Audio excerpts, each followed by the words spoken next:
cup at a time. Yeah, this is tea time. Yeah, making a difference. One cup at a time. Tea time. So be sure to grab your tea, grab a seat, and tune in to Miss Liz. Tea time. Making a difference. One cup at a time. Tea time. Yeah. Tea time.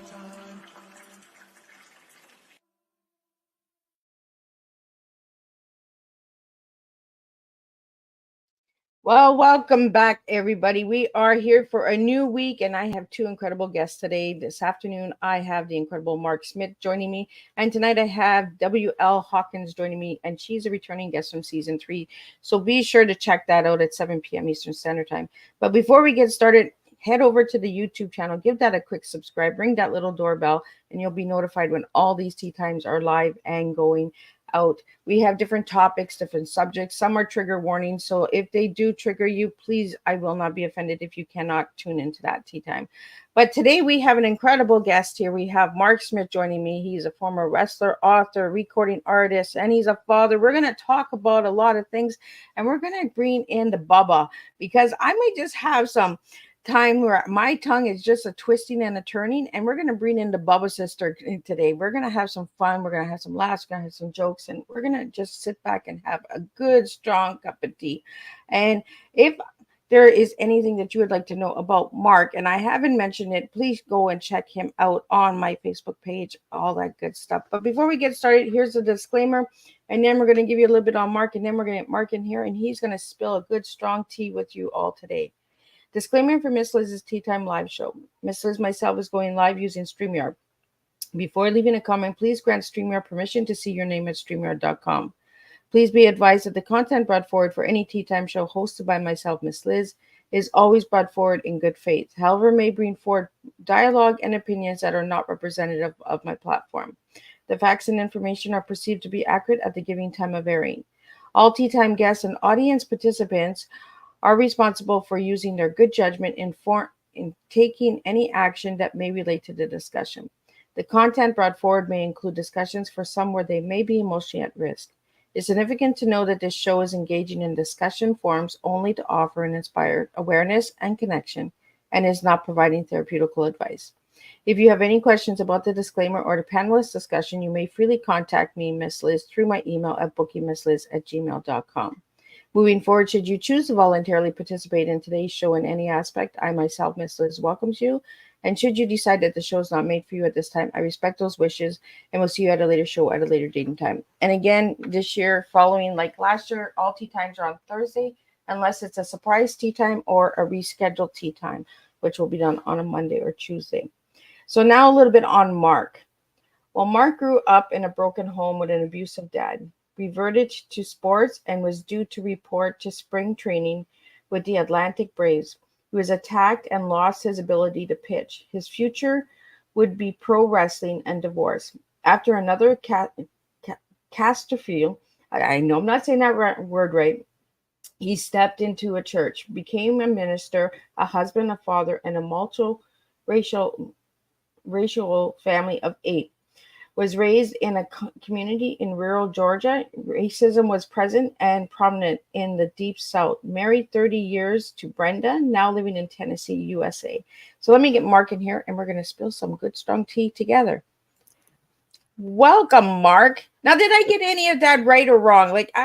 No, you did well. I mean, what amazed me was the fact that you got out all those words. With my Southern accent, the show would be over just for me doing that disclaimer. It would take me that long to say those words. I mean, my gosh.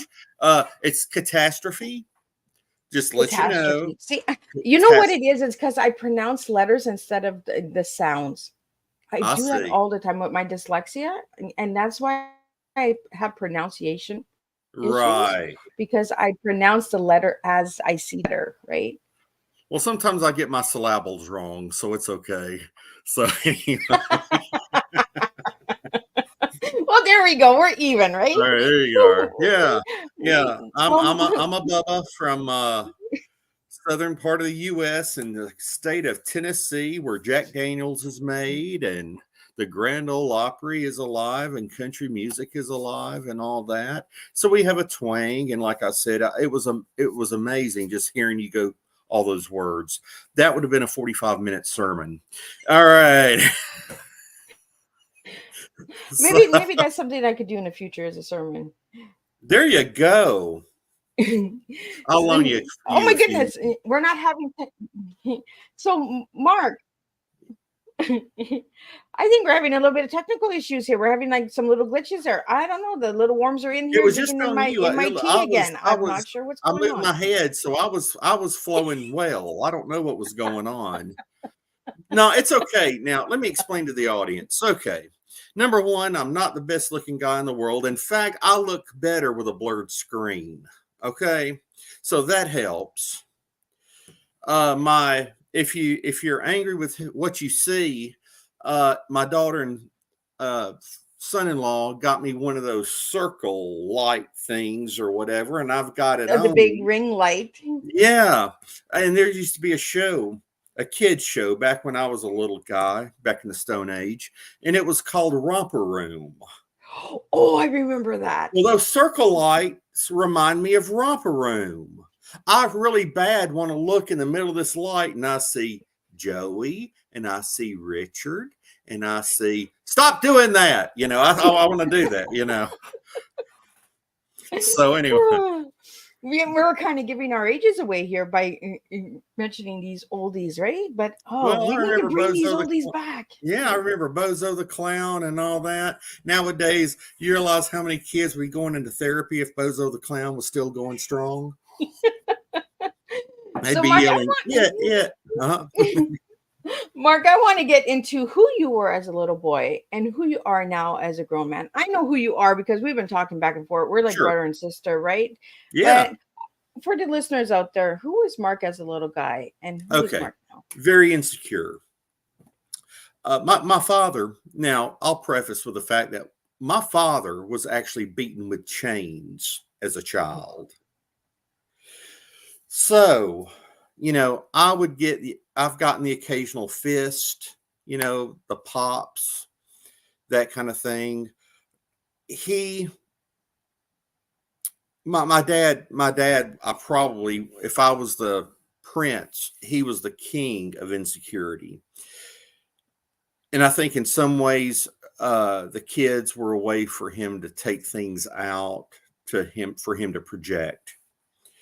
So he was definitely a product of his environment. Well, being that way, and then he used to brag about being able to give us a look, and it would scare us. And so you grow up, you're walking on eggshells. You're insecure because to him, I actually felt more of a property than of a son in a lot of ways. He and I didn't go off and do things together and that kind of thing. One of my brothers, he did, but with me, no. But I was the youngest of 5. But my mom was, bless her heart, she's still going today, and we talk, and she brought forth a lot of normality where I could play sports, I could do these kind of things. But I also began working at a very young age because my father owned a gas station, and or I should say that the adults had a phrase it was called nutting up. And if they said dad was nutting up, that means he was going to let it fly. He had lost it. He had went to that deep, dark place. Things were going to be thrown, etc. And I guess that's just kind of what a Southern term, you know, was made up. Okay. It was just a made up Southern term. But I do believe that when you are raised in that way, just by one parent treated that way, you are struggling trying to find some validity or trying to find some purpose. you automatically don't think you're as good as anyone else and that kind of thing. I mean, you really don't know who you are. So sports was my outlet. I could throw a baseball 94 miles an hour. Oh, wow. And played a little ball. And it was actually, I've had two stepdads in my life. Stepdad number one said, you ought to go to this tryout. And we were watching an Atlanta Braves game, the team from Atlanta, Georgia. And they were going to be having a tryout in North Carolina. Well, he talked me into it. I went. And in fact, I actually, about 2.5 years ago, spoke with the guy that actually tried me out. I told him what all I did at the tryout, and he said, "Well, Mark, I got to tell you something, brother." I said, "What's that, Mr. Rod?" He said, "I've got your file in my attic. I mean, in my attic." I said, "What?" He said, "No kidding. Seeing that you made it through the whole tryout and you did all this, I've got your file. I kept files on everybody that made it through these tryouts because they were likely going to end up playing somewhere." And I thought, wow. But I thought baseball was going to be my way of being somebody. I just had this need of being somebody. And when I was hit in a car accident, and I was also attacked by somebody within about 2 weeks apart. Wow. And my pitching hand was permanently damaged. So I ended up a big wrestling company out of New York.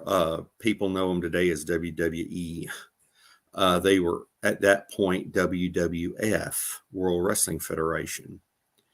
And they were big in Canada as well.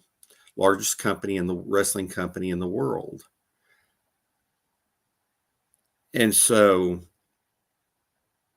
a couple people that worked with them actually lived in my hometown. They came, saw me, and said, "Why don't you go out to this ring with us?" And so I went. They said, you can handle yourself. You're pretty good. Well, anyway, then I met someone else. And finally, I ended up being trained. They wanted to see. This is back in the day where there weren't these wrestling schools. And I mean, they put you through HE double hockey sticks, if you were going to try to get into the business. So I trained on a 1-inch college wrestling mat on top of a concrete floor for 4 months. Wow. And when I could work a 15-minute match on that, then they had me step into a ring. And then all these promoters, small-time promoters, were trying to get me and everything. But that's how I broke into the wrestling business. And it was a little town about 2 hour drive north of where I lived. And I got a call from a promoter. He was one of the most famous men in pro wrestling. He said, "Mark, can you come wrestle in Cleveland tonight? Because it's Cleveland, Georgia." I said, "Yes, sir, Mr. Jody, I sure can." He said, "Well, can you leave soon?" I said, "Well, Mr. Jody, it's just a 2 hour drive. It's 10 o'clock in the morning. I can leave here by 3 and I'll get there real early for you." He said, "Mark, you don't understand." I said, "What, Mr. Jody? What's up?" He said, "I've just been hired by Ted Turner. He just bought one of the biggest wrestling companies in the world. Come by here, get your contract, get your plane tickets. You're wrestling in Cleveland, Ohio tonight." Wow. So I was halfway. I had to go by CNN Center, of course, where the TV station CNN is. And the wrestling office was on the 12th floor. Security guard let me up and everything. And I'm going, wow, this is like a dream come true. Wow. My mind's blown. I mean, I packed my gear and left the house so fast. It was a 35-minute drive to CNN Center, and I was 20 miles down the road before my butt caught up with the rest of me. I left that fast, you know. And We had what was it? The Roadrunner that had the dust in the back of him. yeah, that's about the way I was. Yeah. And then when my rear end caught up with me and slapped me, that popped me on over faster to CNN Center. So they had a contract with Delta Airlines. So I got my ticket, went to the airport, which was 15 minutes away, and flew. And I walk in to the arena, and all these legends are there. And that was the first time I ever thought, gosh, I made it. So that's where the small town boy gets to the guy that says he made it. The problem is that often when you think you've made it, unless you've got things aligned properly, psychologically, physically, everything, what's going to happen is you realize that dream is not the dream you thought it would be. Right, our dreams kind of are like winky wonky, like it's like the chocolate factory. If you don't have all your stuff and ducks in a row, it's a real challenge sometimes. Yeah, I mean, leaving the wrestling business, I was going to prison for 20 years. Mark, I didn't know that. You didn't tell me any of that before. Yeah, I was going to prison for 20 years because of steroids and stuff. And a sheriff in Spalding County, Georgia, gave me a break and gave me a lease on life. And so I never had to report. Well, that's good. And so that right there, I saw God working. I mean, it was crazy. I've been privileged, and to the listeners out there, I would say to each of you, sometimes you have to look for it. The evil in this world is going to have you convinced that you have not had a fair shake, or life is against you. You'll never make anything. I mean, there's just a lot of lies. I mean, every time we see an advertisement on TV, if we don't wear this, eat that, or do this, then we're a failure. That's basically what they're selling, the fear of failure. Yeah. And I still don't know what the Pepsi generation is. I tried to find it. I couldn't find it. And I found the steroid generation, never the Pepsi generation. But anyway, but Mark, I just want to stop you for a second. We have a question here. You said when you got into the stadium with all of the legends, yeah, you had this feeling. They want to know if you could describe that feeling in one word.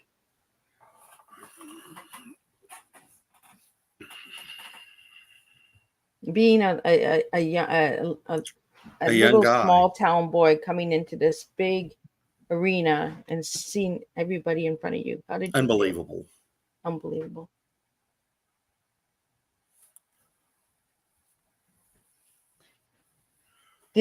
Mark, at that time when that happened to you, did you feel like you deserved that experience? Probably. And it's because I was so self-centered that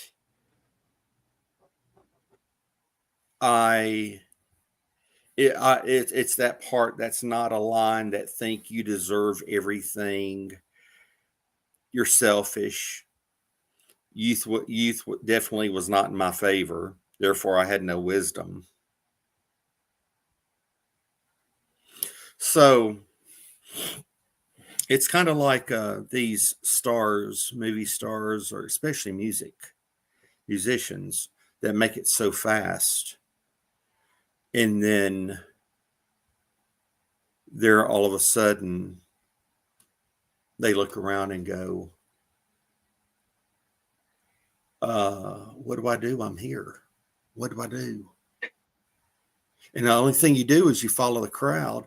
And for that, it was, marijuana, cocaine, all this other stuff. It was prevalent. It was around everywhere. And then the physical pain. And so you learn from the other guys how to deal with it. And there were some clean ones. But boy, the drugs were there. The drugs were there. And the fans would give them to you. Wow. Yeah. Wow. See, these are the stories that we don't hear, right? And Mark, when I seen your story, I was like, I need this. I need to hear this story. Wrestling with the demons. Mm-hmm. What demons did you wrestle with besides the wrestling? Yeah. Right. Demons. First wife left me. I found a positive pregnancy test in the trash can. Did not know. I still don't know what happened. All I was told was things are taken care of. So I don't know if I was part of a child being aborted. If that happened, I don't know.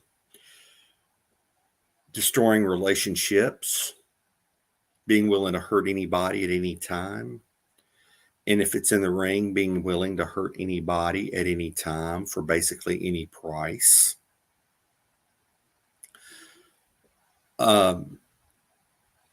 Forgiving.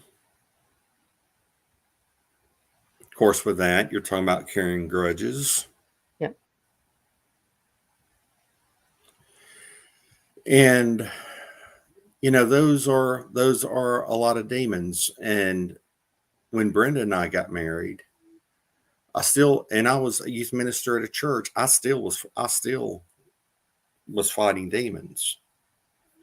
I was fighting the demons because I physically hurt so bad that on one occasion I had the pills laid across the bed. And I was thinking, I can't deal with this anymore.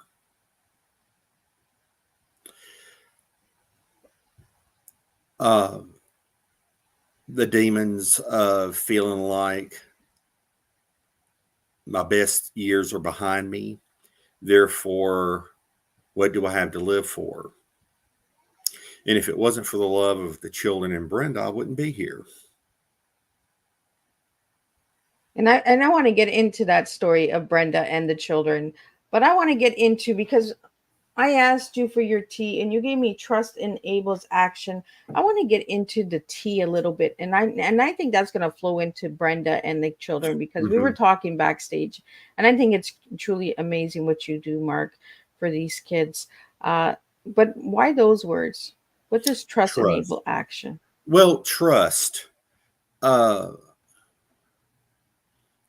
think everyone, and I'm not Bible slapping here or anything like that. I think everybody needs a foundation, if that makes sense. They need a foundation. I mean, after all, in a sense, we do have a foundation. Not everybody goes out killing everybody.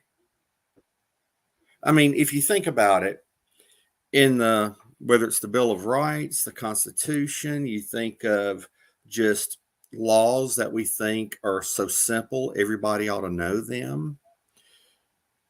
There had to be a foundation for man to feel like those laws needed to be laws.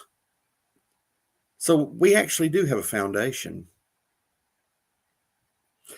Some people don't want to admit it, but we kind of do. See, they're afraid if they admit there's a foundation to who they are and what they should be, then that creates accountability. Right? And we can't be doing that, can we? Isn't that a hot spot there? Accountability. Right? I feel like I see every day that accountability is something that people try to run from the most. Which really, accountability is actually more freedom. Think about this. You're in class. You're in school. They say, Okay, the rules. Don't talk while I'm talking. Do your work. And take notes. That virtually says everything else is open. Yeah. You do that, and then you're not having in-school suspension. You're not having all this stuff. There are no consequences. Why? Because you just followed us. You're accountable for just a few things. People spend, it seems like they spend so much time and effort running from accountability, when accountability can be freedom. And trust for me was I felt like I had dug myself into such a hole that there was only one way out. And it was, I was going to be lowered into a hole. But I said, okay, big boy, you up there? Show me. And I dared him. If people think that God's not big enough to be put on the spot, they don't understand God. I was on a podcast not long ago, and they wanted to know about, can you wrestle with God? And I actually said, yes. I read up on it. Yes, you can wrestle with God. And if you think about it, that's about the closest you can ever be to him. Because it's like in a ring. If I'm back in a corner and you're back in a corner, and there's this 18 foot of distance, you really can't get into one another and go at it. But if you're wrestling, you're probably finding out more about each other than any other time. Right? The Because there's relationship with God is a wrestling match. There's total exposure. And what it's also doing is, when you're in that wrestling match, you're showing your vulnerability. And so trusting in that way, began saying, okay, if you're actually changing me, you know, I'm seeing things happen. If you're changing me, and you're also using other people to do it, to give me the guidance I need, people that I don't even know, man, okay, you're doing this. So if I trust, and all of a sudden the grudges started going down, the hate started going down, this stuff started going down. Well, when that stuff starts going down, the love starts going up. I actually said a prayer one time. I was in a group of people. Brenda was beside me. We had gone out maybe for 4 months. I said, all right, God, curious, am I ever going to get married again? If I am, I need a sign. All of a sudden, this woman poked me in the back. She did. She said, son, I have a word for you. And I thought, you poked me in the back again. I'm going to have a few for you. You know, it wasn't going to be God bless you. I'm telling you that much. Well, there's your sign, right? Who was it that always used to say, there's your sign? Bill Engvall. Right? Yeah. There's your sign. Well, she says, I don't know what you prayed for, but your answer is right beside you.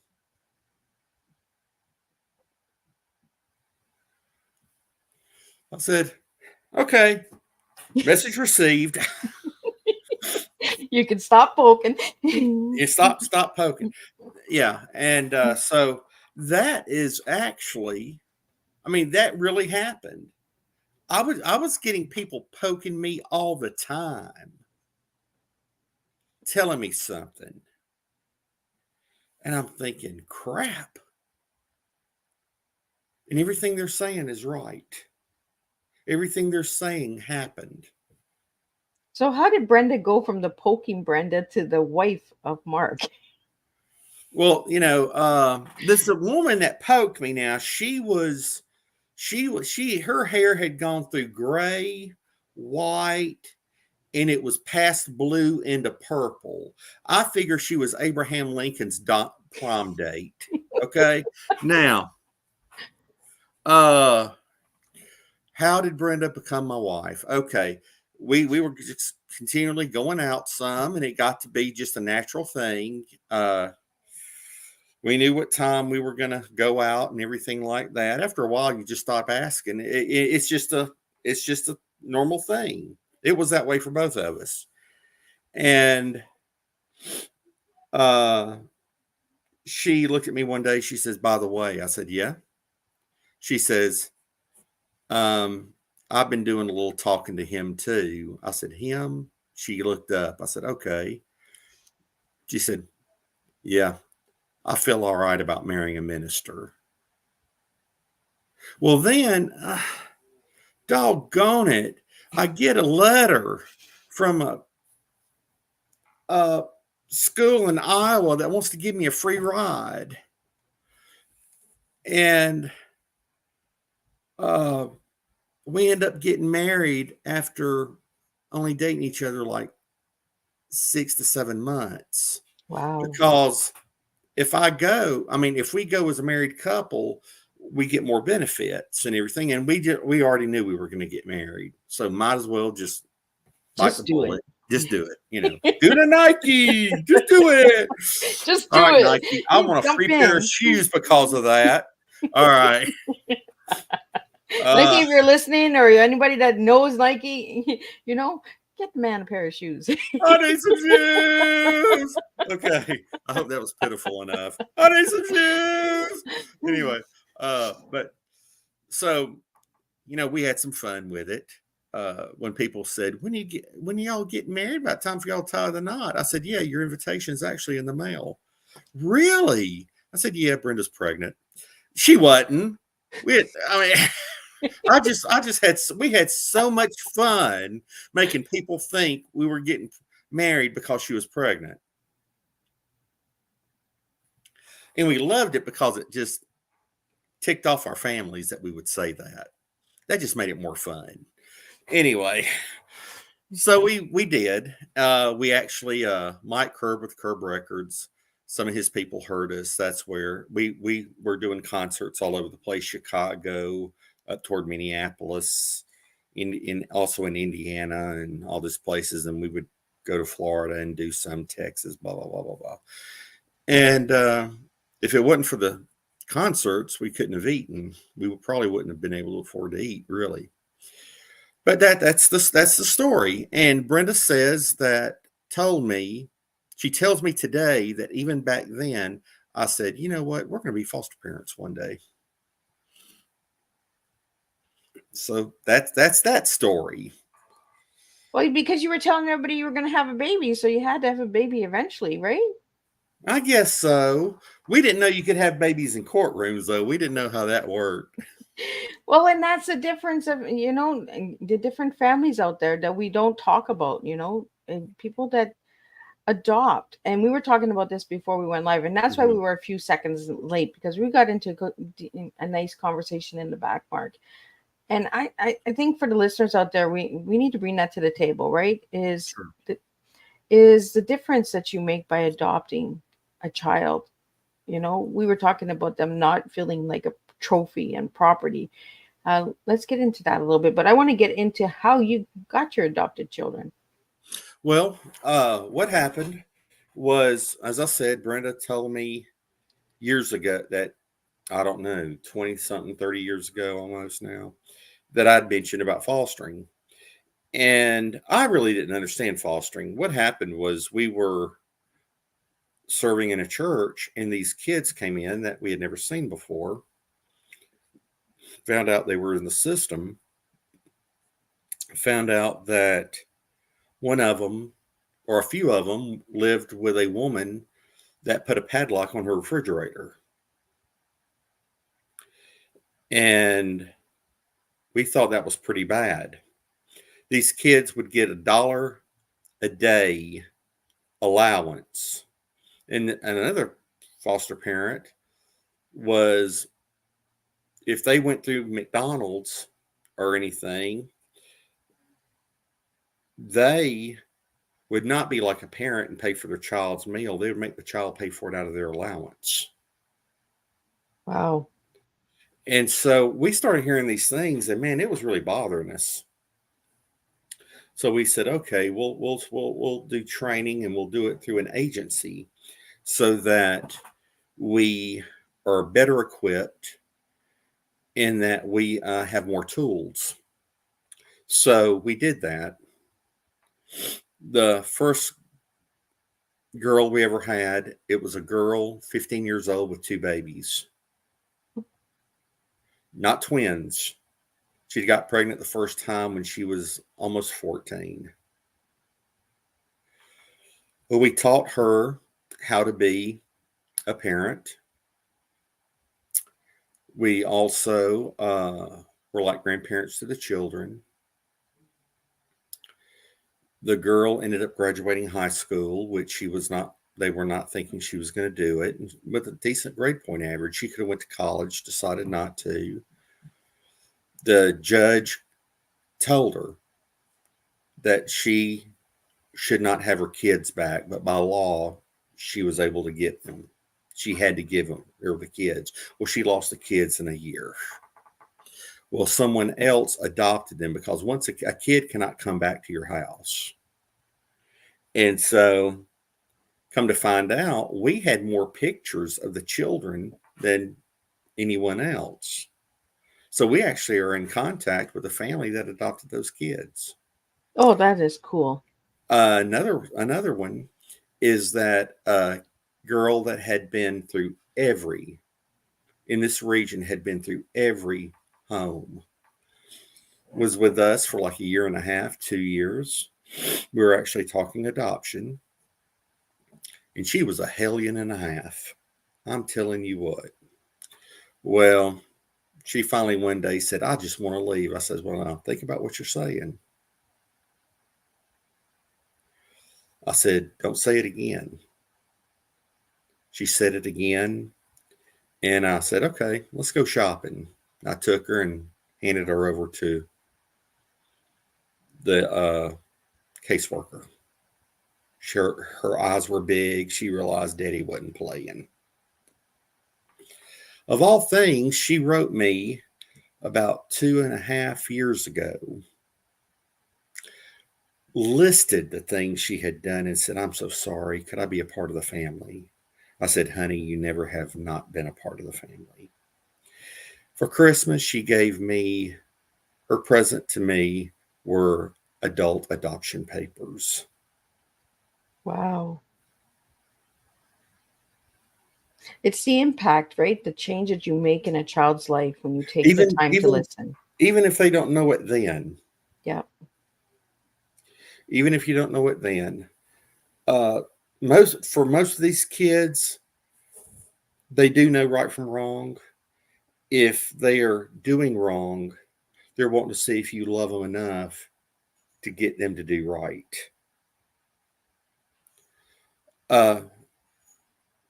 You do get some really sad situations. We had a situation where a girl was raped by her stepdad, and her mother was laying there watching it in bed. You get the sad stuff. You get the physical abuse. You get the kids that when they're brought to your home, and you met them, a couple of them today, that all they had was a t-shirt, one t-shirt, one pair of shorts, and a pair of flip-flops that were 2 or 3 sizes too big. That's all they had to their name. Wow. But the thing about fostering is, don't go into it baby shopping. Right? If you can do it and love, do it.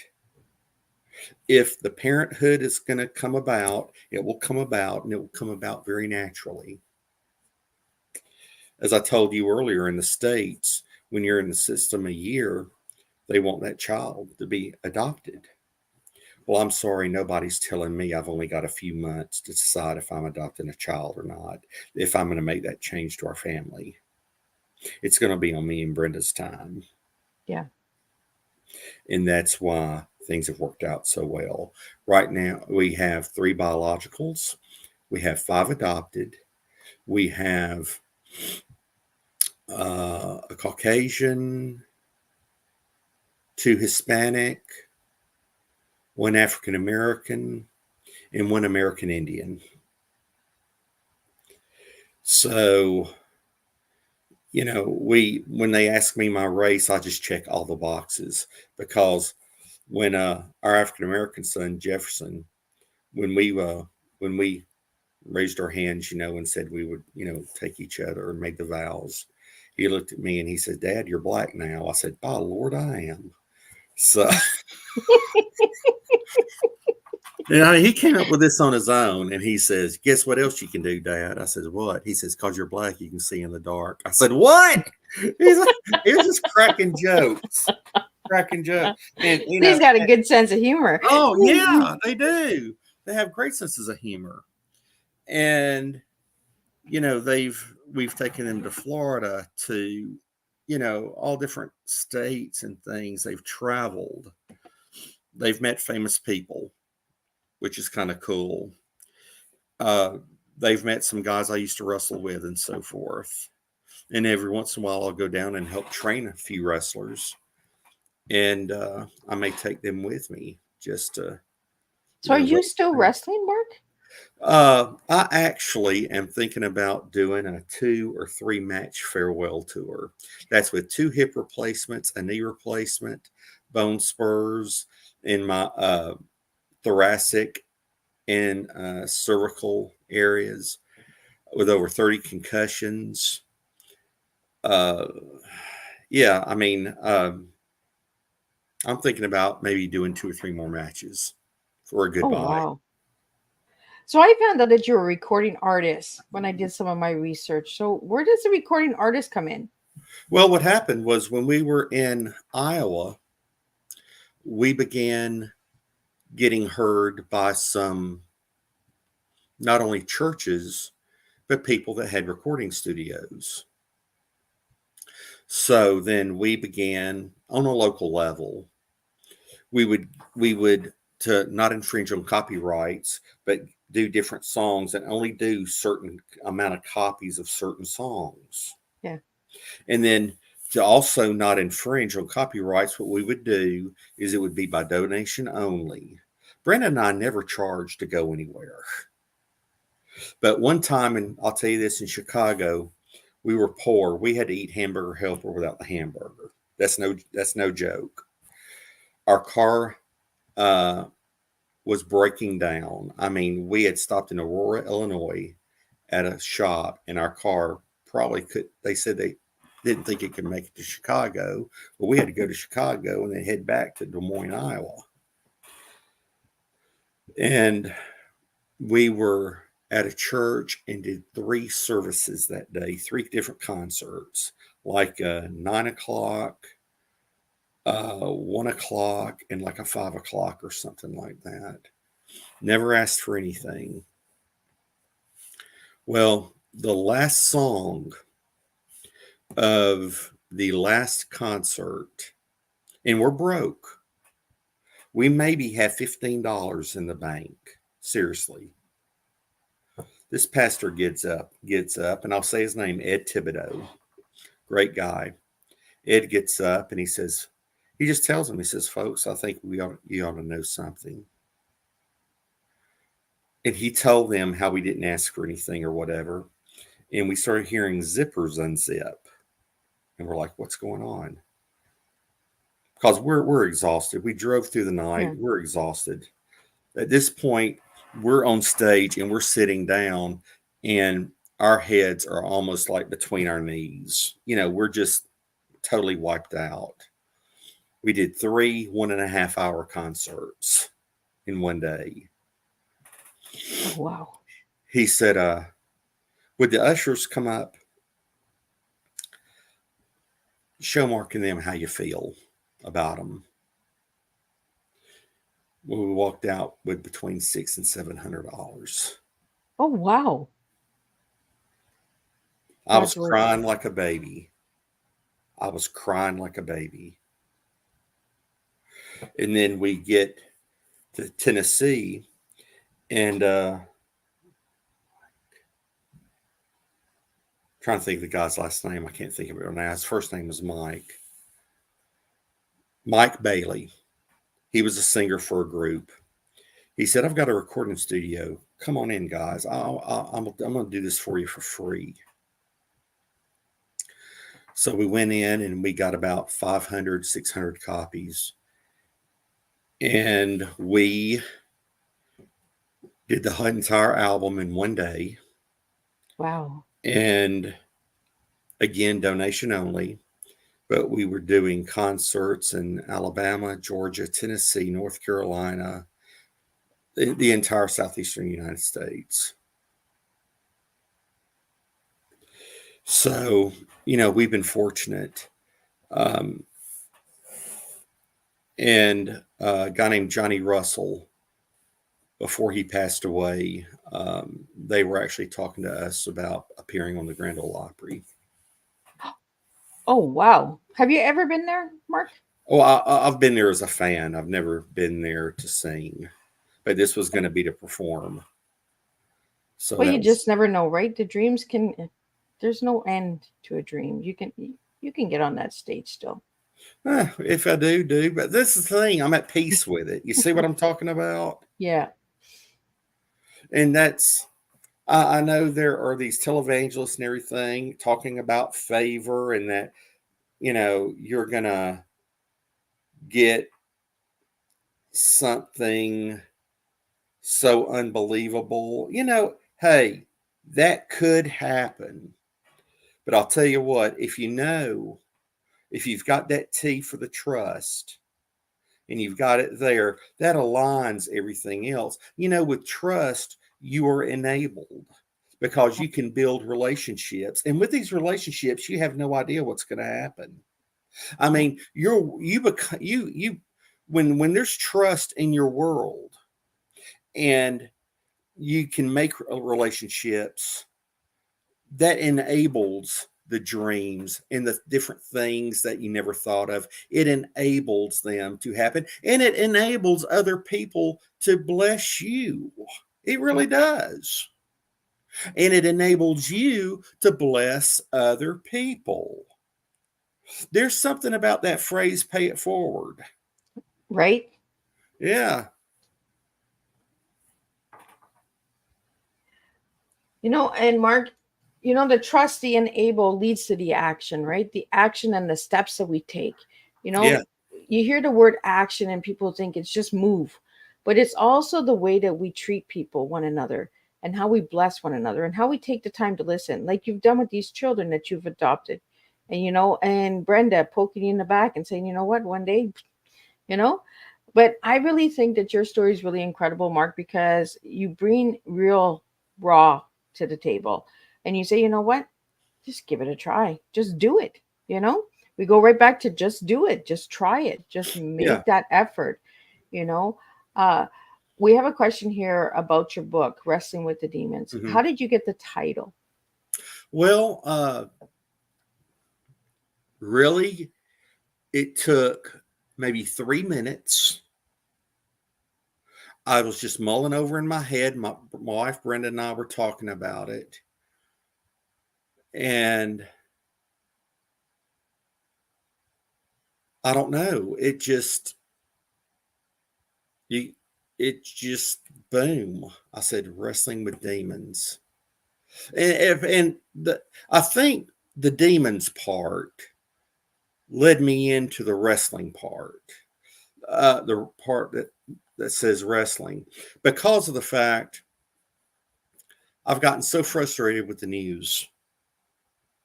I've gotten frustrated where people are getting pulled out of their cars and getting beaten to death. In the city of Chicago, Illinois, 40 carjackings a day. Why are people walking into schools and shooting kids for no reason? We're hearing more and more stuff about child abuse nowadays. Child abuse. You turn on court TV, somebody's on trial because a kid was abused and perished. My gosh, if we cannot see the demons that are acting, and I'm talking about, like, what are demons? Right? They can be those feelings of insecurity, those feelings of fear, those feelings that I got to strike you before you strike me. Just pure anger at everybody and everything. Look, those are the kind of demons that just tear people down. And I truly believe in my heart of hearts that we're seeing that happen. I have a son that he's high functioning, but he is autistic. There's definitely some things that, are not what we might consider normal. Okay. I mean, he and I've talked about it. I'm not, because the reason I talked to him about it is because I didn't want him to get down on himself. There are some things we can do. There's some things we can't do. But he asked me, he said, Dad, do you think we'll ever see a World War III? And I said, son, I kind of think we're already seeing it. But it's starting from it's not a bomb coming from another country. It's starting from the inside. What's worse than people turning war or turning to war on themselves? Yeah. Right. I'm seeing society hate itself. And so when I saw that, and I said, my God, at what I'm seeing, what's really going on? People are killing other people because they're wrestling with their own demons. It took me 3 minutes to come up with that. And that's how the title progressed.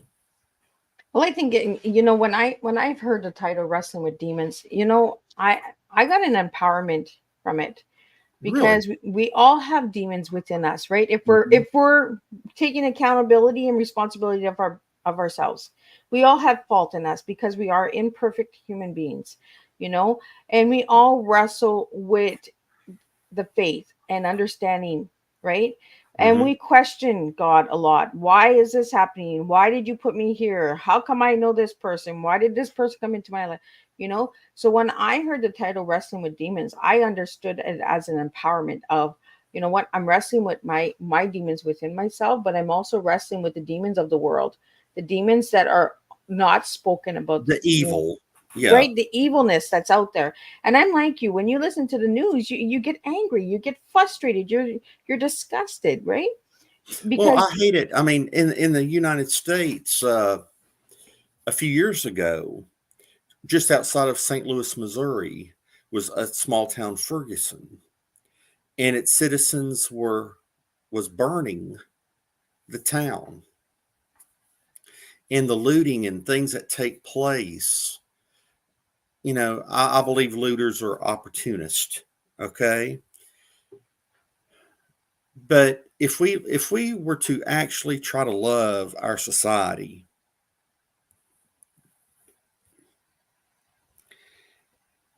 what effect would that really have? I mean, on the crime rate, on people, on the homeless. I mean, it's cruel.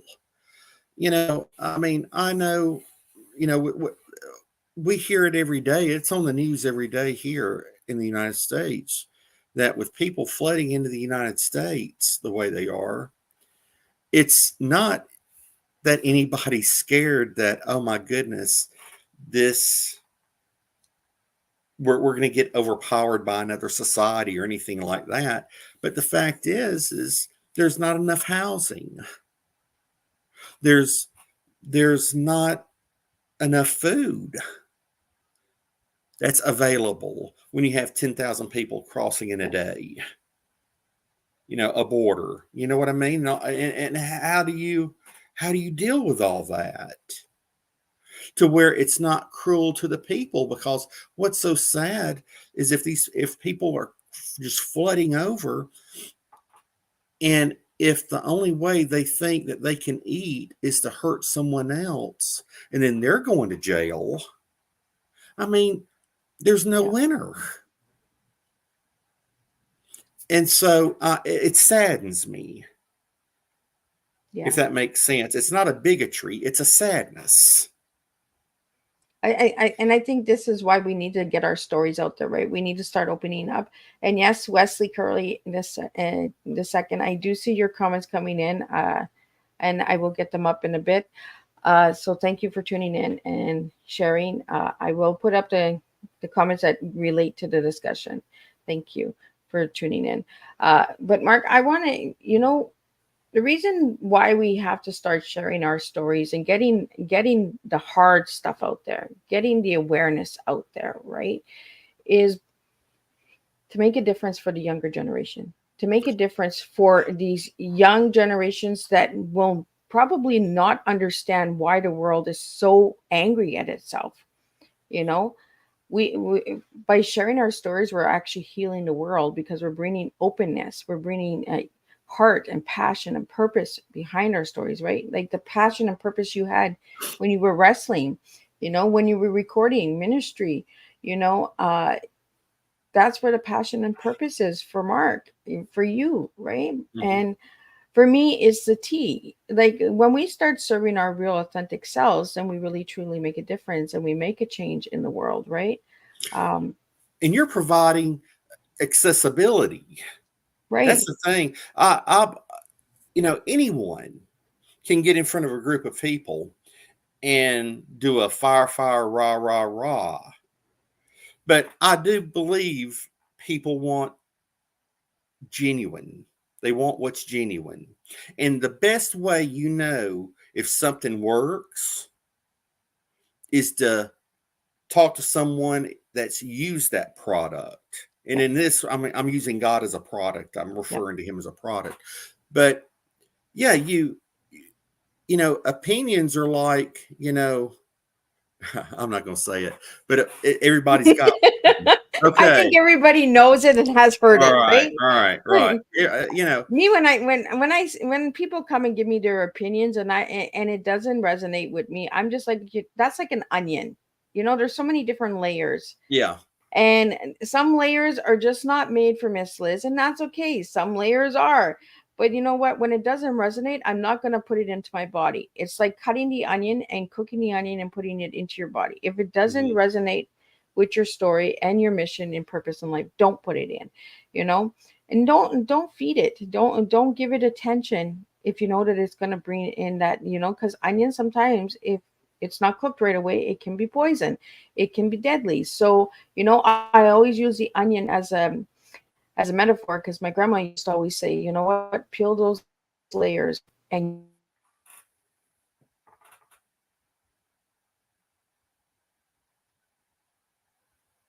I lost you for a second.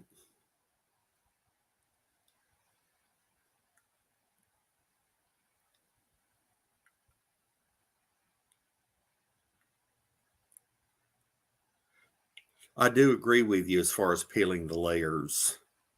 I do agree. And Liz, you're frozen right now. I can't hear you. If the listeners can hear me. To all of you listening, number one, I want to say I appreciate you doing so. And I hope I haven't been a waste of your time. If there's one thing I want you to remember today, that is, God doesn't make junk.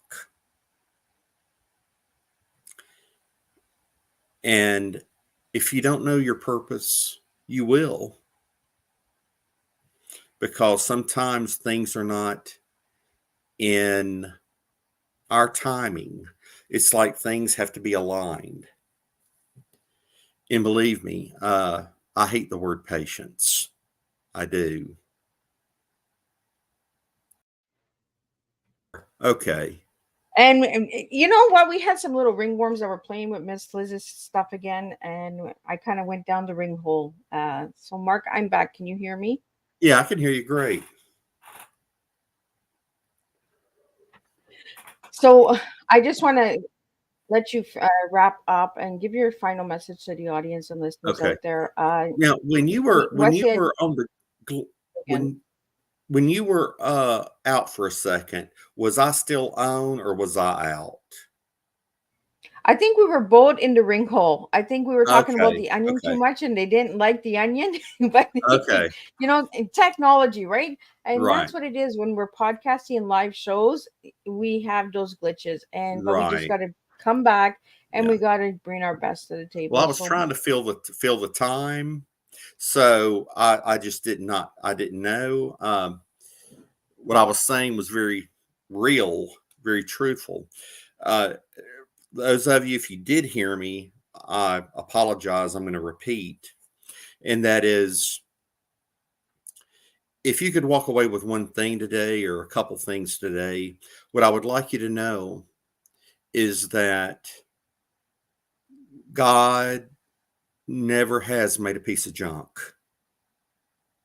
And I don't want you to ever refer to yourself as junk or to think of yourself as junk. If you have you do have a purpose, but if you don't know what that purpose is, look, take a moment back and reflect on things. Pretend you're looking at a movie screen. Maybe there are some cues we may have missed along the way. Or maybe yet you just haven't gotten that answer yet because things have to be aligned in the right timing. I would not have, a book 20 years ago was not in my future. But remember about wrestling with our demons. That is number one, it's okay to admit they're there. Don't ignore them. You'll never, ever win that battle if you ignore them. And the positive thing is this, just like in pro wrestling, I have had my sternum cracked. I couldn't breathe. I made myself over to a tag team partner and I made the tag. And really, that's what we can find in God. See, we've already been told that we've won the battle. So why don't we just let the most powerful of the tag team, which is him, why don't we let him in the ring and let him do his thing? yep. It's okay sometimes to let go. Those hurts, those demons, hey, you take care of them.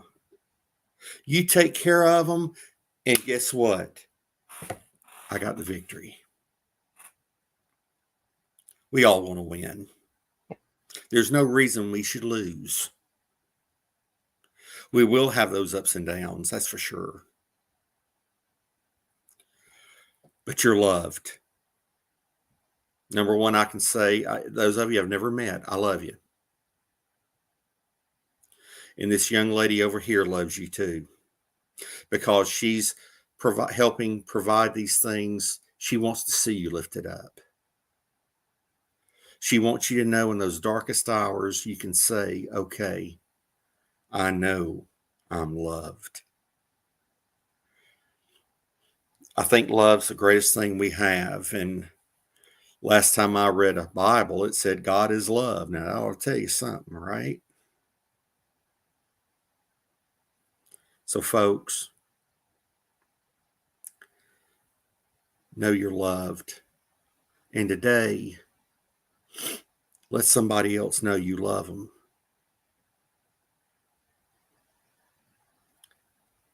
And contact Miss Liz. If you want to talk, I know she would talk to you.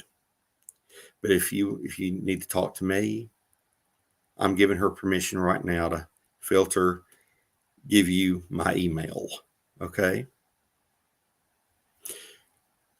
Go to Amazon and get this book, please, because you need to know that you've won. You need that reminder in writing that you've won. There's probably something in my life that you might be able to relate to. In that way, you'll know by watching this video and having that book and knowing that story, you'll know you are not alone. Anyway, I love y'all. Thank you. Well, Mark, I really want to just thank you for taking the time and sharing a good, strong cup of tea with me.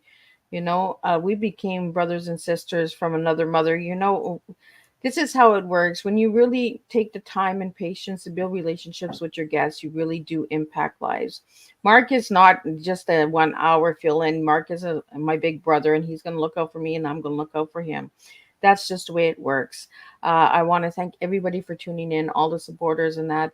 Wesley, I did see your comments. I will reach out to you and that. So thank you again. Thank you to all the supporters and listeners out there. And I will be back at 7 p.m. Eastern Standard Time with Wendy Hawkins, also known as W.L. Hawkins. And she'll be coming in and sharing about her new books and updates and all that because she's coming in from season 3. So we're in season 5 and we're going to have some really incredible updates. So be sure to check in.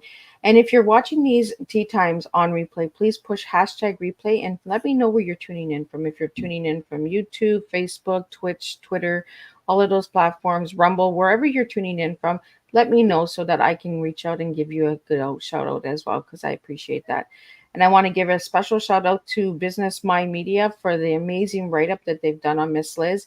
Check that out and thank you. I will be working with them for the next year. So you check them out and what they're doing with their business and their magazines and all that good stuff. So until then, I will see everybody at 7 p.m. Eastern Standard Time. Mark, don't leave. I'm going to talk to you in the back. And I'll see everybody tonight for the second tea time of this week in January.